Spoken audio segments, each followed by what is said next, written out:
Abdülhalik Uygur hazırlığı zaman şehriyetinin meşhur vekillerden biri.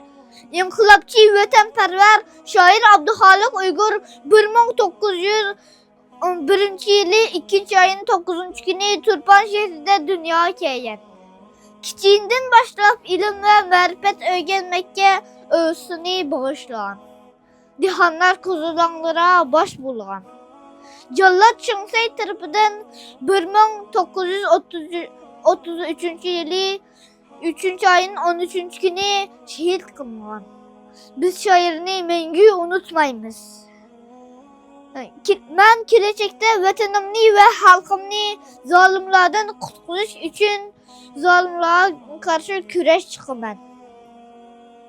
Abnime şair Abdülhalik Uygur'un Oyan Uygur namlıq şiirini okupurman. Oyan Uygur, hey pakar Uygur. Oyan uykun yeter, sende mal yok, emniyette can gider. Bu ölümdün özüni kutkalmısan, aksının halın yeter, halın yeter.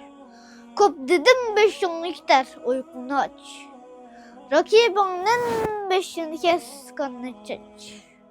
Göz açıp etrafka obdan baksan, ölsen armanda bir gün yoktur. Hel mu cansızlığa okşaydı denen, şunla yok mu anca ölümdün aman. Çakırsam kımırmayla yatsan, oyganmay ölmekçi mu sen çöpiden. Gözünü yoğan açıp etrafka bak, öz istikbalın hakkıda oyla uzak.